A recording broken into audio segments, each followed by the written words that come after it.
Assalamualaikum warahmatullahi wabarakatuh. Bertemu lagi dengan Pak B. Masih seputar perencanaan keuangan untuk bebas finansial dan kaya. Kan seperti itu ya. Tagline-nya adalah mewujudkan hidup sejahtera dengan merencanakan keuangan yang benar. Jadi seperti itu. Jangan lupa tonton video ini sampai selesai biar nggak gagal paham. Kalau dirasa bermanfaat, bantu like, subscribe, dan komen, share, serta tekan tombol lonceng untuk mendapatkan notifikasi atau konten-konten dari Pak B tentang seputar keuangan yang sederhana ini. Oke, mari kita mulai. 9 cara menjadi kaya dan bebas finansial bagi milenial atau bagi siapapun, tapi terutama milenial, karena milenial adalah generasi yang saat ini sudah punya penghasilan, tapi dalam kehidupan ini adalah banyak tantangan yang harus dilalui. Kalau generasi yang dulu, baby boomer itu kan sudah banyak, sudah lama gitu hidupnya, sudah banyak makan asam garamnya, dan juga tidak seperti hari ini, yaitu dunia pamer kan, dunia medsos, dunia IG, Facebook, Twitter, dan lain sebagainya. Dunia milenial sangat berat tantangannya.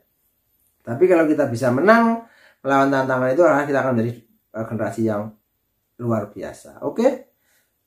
Cara yang pertama adalah rajin menabung. Yaitu rajin menabung itu cara paling penting setelah mendapat uang, terus mengumpulkan uang. Adalah jangan cara menabung atau rajin menabung dengan cara memisahkan rekening. Bisa 2 rekening, bisa 3 rekening. Yang jangan satu digunakan untuk semua. Ya, jangan. Nanti rekening satu digunakan untuk nabung, nanti uangnya di situ aja, nanti lama-lama akan habis. Jadi ada rekening tabungan atau investasi, rekening masa depan begitu ya. Yang kedua rekening dana darurat, yang ketiga rekening transaksi atau rekening operasional atau rekening sehari-hari. Kan seperti itu. Oke, jadi itu seperti itu. Yang pertama rajin menabung. Rajin itu gimana? Ya mungkin setiap bulan. Pokoknya begitu dapat penghasilan, sisihkan. Begitu dapat penghasilan, sisihkan. Begitu dapat penghasilan, sisihkan. Begitu dapat penghasilan, sisihkan. Yang kedua, melakukan investasi real asset. Ya, gitu ya. Real asset itu asetnya kelihatan, bisa dipegang, bisa dikuasai dengan kita. Yang paling adalah emas batangan dan properti. Properti macamnya banyak sekali. Ada tanah, sawah, kebun, kapling, rumah, ruko, rukan, apartemen, dan lain sebagainya adalah properti. Tapi kalau di desa mungkin ya tanah lah. Kita tanya tanah dan rumah kan begitu. Ada ruko itu rumah, toko, rukan, rumah, kantor, dan sebagainya. Itu yang bisa dikuasai. Lebih kuasai gimana? Nah, kita kan misalnya seperti kan punya sertifikatnya. Selama itu masih nama kita, ya kita selamanya masih punya hak atau punya hak milik selamanya. Bagi surat hak milik kan sebagai sertifikat hak milik. Ya, real asset. Jadi setelah kemampuan menabung sudah tabungnya banyak, nanti di tabungannya itu dialihkan menjadi investasi real asset. Yang ketiga adalah melakukan bisnis sampingan. Jangan malah. Jadi setelah bekerja, bagi yang bekerja melakukan bisnis sampingan. Bagi yang bisnis melakukan pekerjaan sampingan, kan begitu. Yang bisnis jual apa ya sambil apalah, kan bisa kan sambil bekerja sampingan. Bisa sampingan itu bisa freelance, bisa foto-foto, bisa buat konten YouTube dan lain sebagainya. Jadi seperti itu. Biar apa? Kalau Pak B ini ada, nanti akan jadi orang setengah bos, setengah karyawan. Setengah bos, setengah itu kebalik, setengah karyawan, setengah bos. Kalau paginya jadi karyawan, nanti setelah pulang jadi bos karena punya bisnis dan sebagainya. Atau kebalik, setengah bosnya paginya jadi bos, nanti malamnya bisa kerja sebagai itu, cari pengalaman di luar, bisa kerja di tempat orang dan sebagainya. Kan seperti itu. Oke. Yang keempat adalah membuka usaha sendiri. Nanti kalian sudah tadi kan bisnis sampingan, sama itu kecil loh. Jadi bekerja sambil, setelah bekerja selesai, profesional setelah bekerja nanti sampingan. Nanti lama-lama punya uang banyak, sudah punya kemampuan memadai, sudah punya modal banyak secukup, silakan kalau mau mencoba membuka usaha sendiri. Tapi saya Pak B ingatkan, jangan menggunakan modal hutang, karena kalau hutang terus bangkrut 2 kali, harus mengembalikan dan juga menahan kebangkrutan. Kalau nggak hutang kan boleh bangkrut, ya sudah, itu sebagai biaya belajar, kan seperti itu. Yang kelima adalah melakukan penghematan, yaitu efektif efisien. Belilah kebutuhan-kebutuhan yang memang sangat dibutuhkan, jangan beli keinginan. Jangan beli keinginan yang sebenarnya kita tidak membutuhkan. Contoh beli HP, kalau HP-nya sudah 1 sudah cukup, ya jangan, sudah cukup. Pak, kalau digunakan untuk bekerja, silakan bekerja kan untuk menambah income, beda lagi ceritanya. HP yang digunakan untuk masalah pekerjaan, HP yang satunya digunakan untuk masalah jual beli dan sebagainya misalnya, itu silakan. Tapi juga HP-nya juga jangan yang high class terus menggunakan uang hutang, jangan.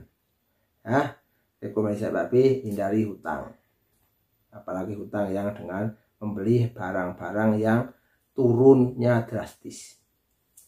Oke, yang ke-6 adalah berhenti merokok, mengurangi kopi. Ya kalau nggak berhenti ya mengurangi lah, kan begitu ya. Jadi rokok itu Pak B udah bahas, rokok itu hitung aja per hari habis berapa, kali 1 bulan, kali 1 tahun, kali berapa tahun. Yakin hasilnya sangat banyak. Begitu ya. Itu dalam hal seperti itu. Jadi karena dalam jangka panjang, ini jangka panjang, bukan cuma 20.000, 20 kan 1 hari. Kalau 30 hari 600.000. Kalau 12 bulan 700.200.000. Kalau 10 tahun 72 juta, kan seperti itu. Itu dalam jangka panjang. Ngopi juga sama, kalau ngopinya cukup di rumah ya beli kopi. Kadang-kadang silahkan saja, tapi tidak digunakan sebagai kebutuhan tiap hari. Kalau harus nongkrong kan tidak. Yang ke-7 adalah downgrade kendaraan atau rumah. Tapi kalau ini sudah punya rumah dan punya kendaraan loh, kalau yang belum punya rumah ya jangan downgrade, nggak ada.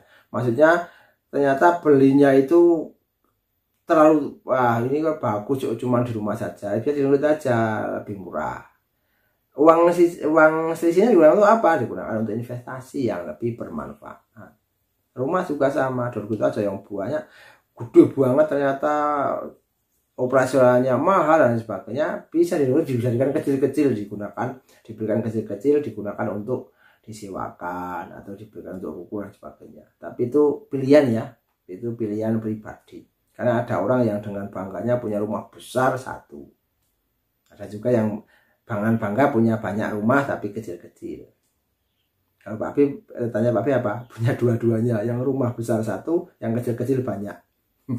Itu pilihan kan seperti itu. Dan ya, jangan atau tapi dan. Rumah gede dan rumah kecil-kecil banyak untuk disewakan. Siapa yang mau ikut, tunjuk jari.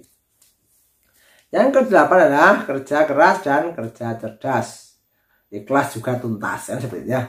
Jadi kerja keras itu kalau menggunakan otot. Nah, kerja cerdas itu ya cerdas. Bagaimana jangan menggunakan tenaga yang sedikit tapi hasilnya bagus, banyak, dan berimplikasi jangka panjang.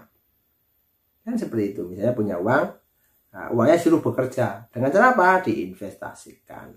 Kalau dalam real asset nanti ada 2 kemungkinan, bisa disewakan dan juga bisa capital gain. Kalau dalam bentuk emas bisa hanya menunggu capital gain. Suatu saat kalau tujuan investasinya tercapai, silahkan dijual, digunakan untuk investasi yang lain. Yang terakhir adalah jual barang-barang yang tidak berguna tapi masih laku. Jadi barang-barang yang nggak berguna, misalnya Mas karena musim sepeda Pak B kemarin, musim sepeda, punya sepeda 6 misalnya, kan hari ini nggak jual dulu, nanti begitu musim lagi beli, atau bagaimana lah, karena kan masih laku lah begitu ya. Karena butuhnya kita cuma berapa gitu, masa kita sampai, kecuali kita sudah mampu dan itu adalah koleksi. Koleksi juga investasi, karena semakin lama barang itu semakin antik, semakin menjadi semakin mahal. Apalagi barang itu limited edition, hanya beberapa jam dibuat, itu luar biasa. Tapi menjumpai beberapa barang yang luar biasa, dulu nggak diapa-apa, sekarang jadi legend atau jadi barang cari banyak kolektor. Seperti itu. Semoga 9 cara ini bermanfaat. Anda menjadi kaya. Jangan lupa bantu like, subscribe, dan komen, share, serta tekan lonceng agar konten ini bermanfaat. Pak B semangat dalam menginspirasi Anda semua membuat konten-konten yang lain, dan juga channel ini berkembang. See you next time.